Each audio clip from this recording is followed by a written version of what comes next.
आधीच घरची परिस्थिती ही सगळी अशी, आणि त्यातनं ती भीतीच्या टेन्शनच्या वातावरणात वाढते.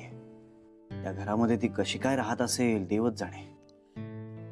लहान मुलांना ना घरच्या परिस्थितीबद्दल कळत नाही. वातावरण चांगलं असलं, प्रेम करणारी माणसं असली किती खुश असतात. तेच ना अय्याजी, मला ना ती आता खूप इन्सिक्युअर वाटते, अशी भेदरलेली, दडपणाखाली वाटते. मुलं वातावरणाबद्दल खूप रिसेप्टिव्ह असतात. आई वडिलांचं छोटंसं भांडण किंवा नुसता अबोला सुद्धा त्यांना कळतो, घाबरवून टाकतो. आणि हिला तर शारीरिक इजा झालेली आहे. पण बघतो ती आपल्याकडे रुळेल. हो ना, आपल्या घरातल्या सगळ्या जणी बघ ना तिचं किती प्रेमाने करतायत सगळं. हो ना. घरात एक लहान मुलं असलं ना की मजाच असते. मला आधी वाटायचं या सगळ्या म्हणतायत ते जरा अति करतायत, पण आता मला सुद्धा वाटतंय जान्हवी मध्ये चांगली आई होण्याचे गुण आहेत. बघ ना, ओवी चांगलं जेवली तेव्हा काय समाधान होतं तिच्या चेहऱ्यावर. अय्याजी, मलाही असंच वाटतं की जान्हवी आई होण्यासाठी परफेक्ट आहे. अगं, ओवीला झोपवताना तू तिला बघितलं पाहिजेस, तीच तिची आई आहे की काय असं वाटतं. प्रत्येक बाईत एक आई असतेच. मुलाचा जन्म, त्याचा नुसता सहवास सुद्धा तिच्यातलं मातृत्व जागं करतो. अय्याजी, जान्हवीचं ना मला एक नवं रूप दिसतंय. म्हणजे ओवीमुळे ना मला जान्हवी नव्यानं भेटली. अँड आय मस्ट से की जान्हवीचं हे नवीन रूप सुद्धा मला खरंच खूप आवडतंय. बरं झालं बाई, तू तक्रार केली असतीस तर मात्र परिस्थिती गंभीर होती. नाही नाही नाही, उलट अगं अय्याजी, जान्हवी बरोबर आता हा नवीन रोल ऍक्सेप्ट करायला मी सुद्धा तयार आहे.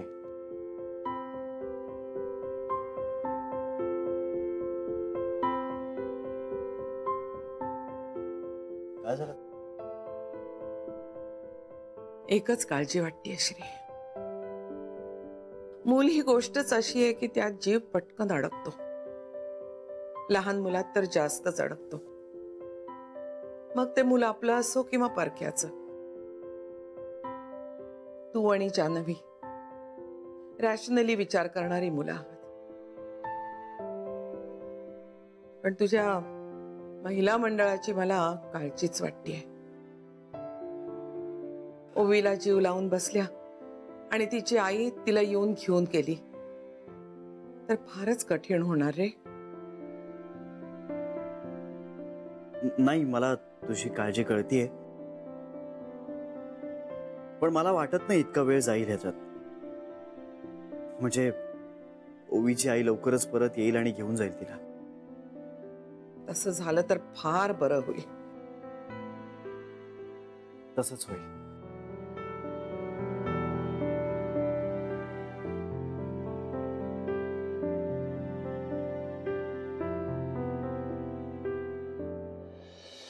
बाबा, तुम्ही कसं वाढवलं आम्हाला? अहो, लहान मुलांना वाढवणं किती डिफिकल्ट असतं. असं काही नाही ग. एकतर पोटच्या पोराला आईबाप चांगलं ओळखत असतात, आणि आम्ही असं काही मुलं वाढवण्याबाबत विशेष विचार वगैरे केलेलाच नव्हता त्यावेळी. म्हणजे सुजाण पालकत्व वगैरे शब्द नव्हते त्यावेळी. याचे फायदेही झाले तसेच तोटेही झाले, पण आम्ही काही विशेष प्रयत्न न करताही आमची मुलं चांगली वाढली, एवढं मात्र खरं आहे. पण बाबा, आजकालच्या मुलांना खूप एक्सपोजर मिळालंय. म्हणजे त्यांना जगातली माहिती मिळवण्यासाठी त्यांचे आई वडील किंवा मित्रमैत्रिणी इतकेच नाहीयेत, त्यांच्यासाठी आज टीव्ही अवेलेबल आहे, त्यांना इंटरनेट अवेलेबल आहे. म्हणजे ना त्यांना इन्फॉर्मेशनचा ओव्हरडोस होतो. खरंय. खरं चॅलेंज काय ठाऊक आहे का? आत्ताच्या काळात आपल्या मुलांमधला निरागसपणा जपणं फार मोठं आव्हान आहे आत्ताच्या आई बापासमोर. हा पिंट्याने नाक नाही कापलं मग. अगं बाई जानू, बरं झालं तू आली असते. बरं मला एक सांग, या मनीषला पगार किती मिळत असेल ग? मनीषला मला नाही माहिती. माहित कसा नाही तुला? मग जावई बापूंना विचार ना. अगं पण मनीषच्या पगाराशी आपला काय संबंध? अहो पिंट्याला त्याच्यापेक्षा किती कमी पगार मिळतो हे जाणून घ्यायचंय मला. स्थळ शोधताना आहे ना ही माहिती उपयोगाला पडते. म्हणजे बघा, पिंट्याला पगार जर कमी असेल तर कुठली तरी माहिती मला जास्त वाढवून सांगावी लागेल, नाही का? आणि मनीषच्या आईकडे ही हुशारी नाहीये, त्यामुळे मी पिंट्यासाठी स्थळ बघताना हे सगळं जरा वाढवून सांगणार. आणि माझ्या पिंट्याला नोकरीत जरी कमी पैसे मिळत असले तरी त्याला व्यवहार ज्ञान किती जास्त आहे हेच मी मुलीकडच्यांना समजावून सांगणार. कोण मुलीकडचे? अगं जेव्हा स्थळ येतील ना तेव्हाच बोलते मी. आई, अगं पण मनीषला पण जर चांगली मुलगी मिळाली तर त्याचाही संसार सुखाचा होईल ना, आणि आपल्याला त्याचाही आनंदच होणार आहे. पण मनीषही आपलाच आहे. पण माझ्या पिंट्यापेक्षा जास्त चांगली त्याला मिळता कामा नये. पिंट्याला श्रीमंत घरातलीच मुलगी मिळायला पाहिजे. हा, आता याच्यात तुझ्या सरू मावशींनी काही केलं तर ठीकच आहे, नाही तर मलाच काहीतरी हातपाय हलवायला लागते. अगं पण कला, यामध्ये स्पर्धा कसली? अहो स्पर्धा प्रत्येकाच्या मनात असते. जानूला कसं श्रीमंत सासर मिळालंय हे बघून ती जळतच असणार. त्यामुळे मनीषसाठी सुद्धा आता ती श्रीमंत स्थळ बघतीये. जळकुटी मेली.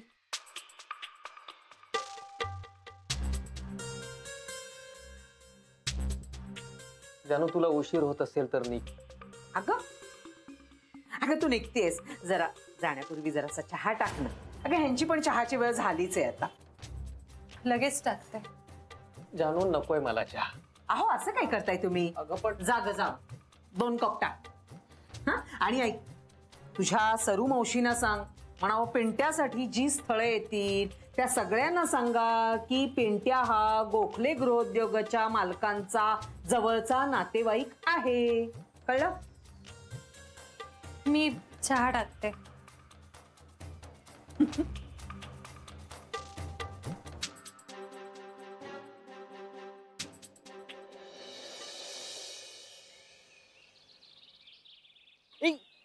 हाय, काय सकाळी सकाळी इकडे? अरे बाबांकडे आले होते. अरे वा, हे पण बरं झालं तुम्हाला भेटलीस ते. मी तुला फोनच करणार होतो. ओ, काय विशेष? नाही, आमच्याकडे काही विशेष नाहीये. ओवी बद्दल म्हणतोय का? इनफॅक्ट मी तुला बँकेत भेटायलाही आलो होतो, पण तिकडे ती भेटली. ती कोण? तुझी मैत्रीण. ओ ती. बर, हे काय म्हणाली रे ती? काहीतरी वेड्यासारखं बडबडत होती. मला म्हणाली तुझं वागणं माणसासारखं आहे का? मी म्हंटल तिला, तुला माझ्या वागण्याबद्दल विचारण्याचा हक्क आहे? जान्हवी, ही मुलगी सुद्धा माझ्याशी असंच वागली होती ना? एवढं कशाला बोललास तू तिच्याशी? नाही, तीच बोलत होती. एकटीच? नाही, म्हणजे मीही बोललो थोडंफार. पण बघ ना आता कसं आहे, ती तुला लागेल असं बोलायची. आय एम शुअर तू तिला लागेल असं बोलला नसशील ना. हा, म्हणजे बोललो मी. बोललास? थोडस तिला लागेल असं.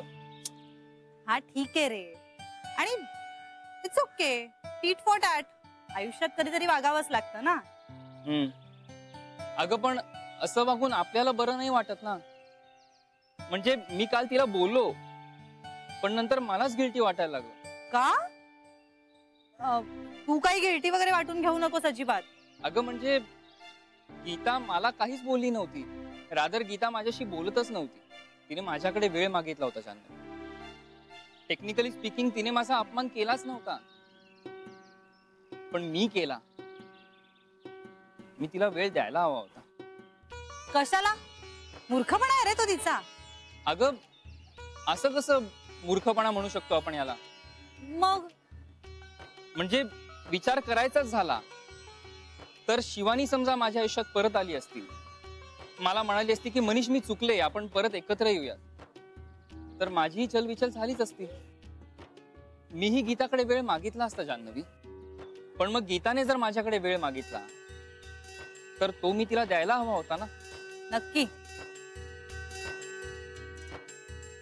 मी निघतो, ऑफिसला जायला उशीर होतोय.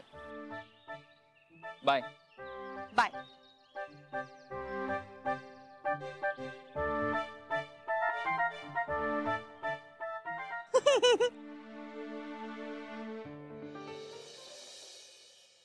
नंदन, तिच्या आईचा ठाव ठिकाणा लवकरात लवकर लागलाच पाहिजे. साहेब, आम्ही जमेल तेवढी माहिती काढतोच आहोत. अरे पण त्या माहितीनं त्या मुलीचं समाधान होणार नाहीये. तिला तिची आई हवी आहे आणि आईला भेटल्याशिवाय तिचं समाधान होणार नाही. आता हो साहेब, त्या पोरीबद्दल ऐकून आपला पण जीव तुटतोच हो. तू तर नुसतं ऐकलंयस, आम्ही रोज बघतोय. अरे ते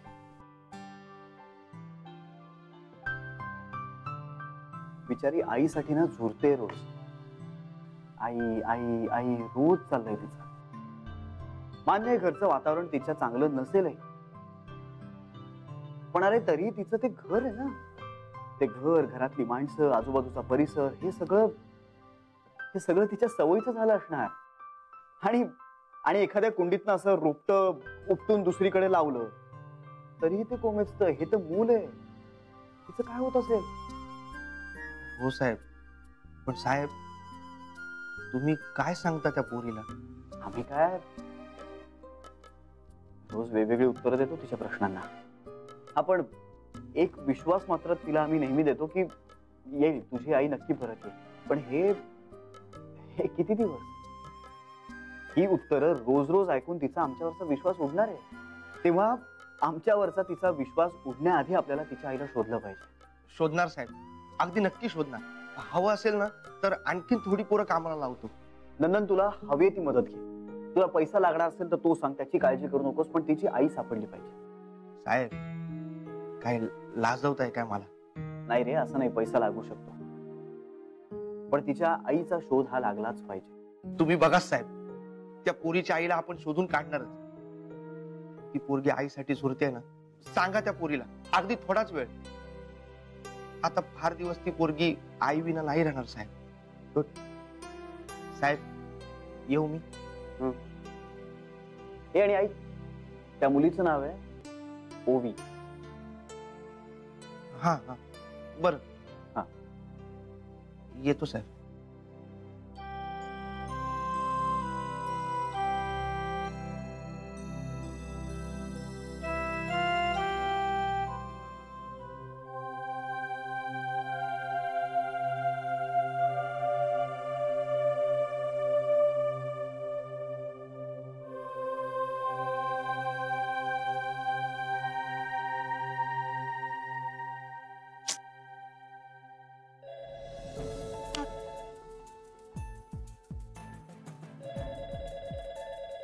हॅलो हॅलो हॅलो, लताबाई तुम्ही बोलताय ना? हॅलो हॅलो, बोला ना. हॅलो.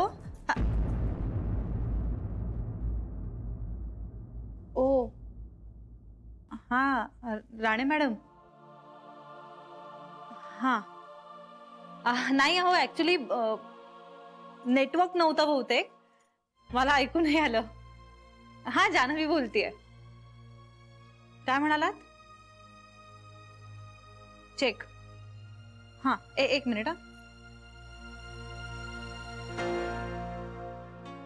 तुमचा अकाउंट नंबर सांगता मला पटकन? हां, एक मिनिट. क्रेडिट झालाय.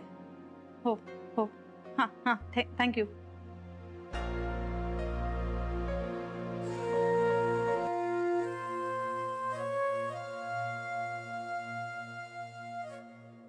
जान्हवी, कॉफी पिणार आहेस? मला वाटलंच होतं तू नाही म्हणशील. मग कशाला विचारलं? मला बोलायचंय तुझ्याशी, पण तुझा मूड आहे का? बोला. काल मनीष आला होता. मग बोललीस का त्याच्याशी? खूप शिष्टपणे वागला तो माझ्याशी. एवढी हाडहूड करायची काहीच गरज नव्हती. धड बोलायलाही तयार नव्हता तो. मग काय तूही चिडली असशील आता त्याच्यावर? नाही ग, तसं नाही. इनफॅक्ट तो मला भेटल्यावर मला बरंच वाटलं.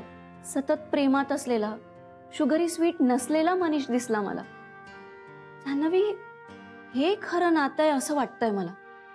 म्हणजे आम्ही एकमेकांवर रागवतो, स्वतःच्या भावनांची तितकीच कदर करतो. आणि मला असंही वाटतंय की माझा मनापासून प्रेम आहे मनीषवर. मी खूप कन्फ्युज होते, पण माझं कन्फ्युजन वरवरचं होतं. उद्या जर पुष्कर माझ्या समोर आला तरी मला काहीच वाटणार नाही, कारण आयुष्यभरासाठी मनीष मला जोडीदार म्हणून हवाय हे पटलंय मला. आणि आता तो माझ्याशी कसाही वागला ना तरी मला चालणार आहे, कारण माझं प्रेम आहे त्याच्यावर.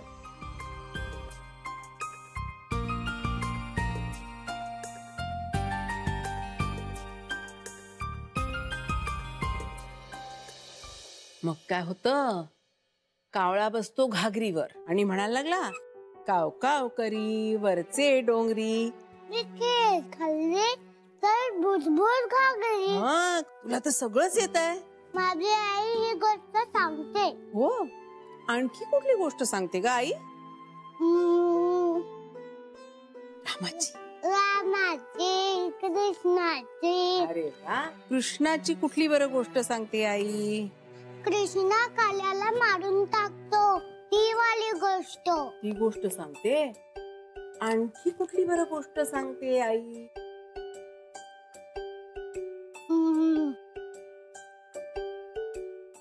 भीमाची, शिवाजी महाराजची. अरे वा. आणि मग वाघोबा आणि सिंह आणि हत्ती घोडे यांच्या सांगते गोष्टी आई? सांगते. आई म्हणाली की मोठ्या माणसांची गोष्ट ऐकायची असते. आई अगदी बरोबर सांगते, पण त्याच्याबरोबर झाडांच्या, पानांच्या, फुलांच्या सगळ्या गोष्टी वाचायच्या. मुलांच्या छान छान कविता वाचायच्या, छान छान गोष्टी, छान पुस्तकं वाचायची. वाचू आनंदे, पिशी मावशी, भूतावळ सगळं वाचायचं. मॅडम, भूतावळची गोष्ट सांगा ना. बाळा, भूतावळ ही गोष्ट नाहीये. भूतावळ हे कवितांचं पुस्तक आहे. एक आजोबा होते बर का, त्यांचं नाव विंदा करंदीकर. त्यांच्या कवितांचं पुस्तक आहे. मी तुला त्यातल्या कविता वाचून दाखवीन. हा ओवी, तू मला मॅडम म्हणू नकोस ना. माझी आई कोणाला मॅडम म्हणते, माझी आई कोणाला बाई म्हणते, माझी आई कोणाला ताई म्हणते. हो ना, पण तू मला आजी म्हण. मी तुझ्या जान्हवी मॅडम पेक्षा मोठी आहे की नाही, म्हणून आजी म्हण. म्हणशील? आजी, भुरभुर घागराची गोष्ट राहिलीच की. खरंच की, राहूनच गेली ती गोष्ट. सांगूया. मग नंतर काय होतं, एक चिमणी येते, ती घागरीवर बसते. चिमणी म्हणते, चिव चिव करी वरचे डोंगरी. मिठी खाल्ली तर भुरभुर. होईल, 2 दिवसात काम होईल तुमचं.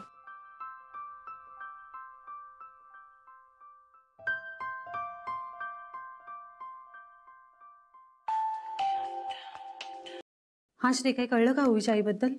काही आला का ओवीच्या फोन? नाही, काहीच कळलं नाही अजून.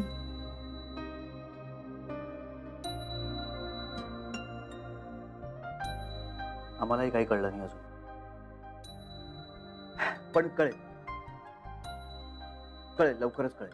1-2 दिवसात कळेल. आमचे प्रयत्न चालू. 1-2 दिवस? बाप रे श्री, ओवी बरोबर क्षण घालवताना टेन्शन येतं रे मला. सारखं असं वाटत राहतं की ती आत्ता तिच्या आईबद्दल काहीतरी विचारेल आणि आपल्याकडे उत्तरच नसेल तिच्या प्रश्नाचं. नाही, मला नाही वाटत ती आता आपणहून काही आपल्याला विचारेल. श्री, अरे खूप लहान आहे ती आणि आपण तिच्याकडून ना खूप जास्त समजूतदारपणाची अपेक्षा करतोय असं वाटतंय मला. पण आता आपण काय करणार जान्हवी? आता तरी आपण तिला तिची आई परत आणून देऊ शकत नाही. आई नाही, पण आपण तिला प्रेम देऊ शकतो श्री. ते देतोच आहोत आपण. आणि आपण करतोय असं यात काहीच नाहीये. अगं, खूप गोड शहाणी लाघवी मुलगी आहे ती. आणि आपल्या हातात जेवढं काही आहे ना तेवढं आपण 100% करतोय. अजून करूया, 1000% करूया. डन. ओवी आपल्या घरात असेपर्यंत ती आनंदी राहण्याची खबरदारी आपण घेऊया. कधीतरी ओवीची आई येईलच ना परत. तेव्हा मग देऊ आपण ओवीला तिच्या आईकडे परत. येस.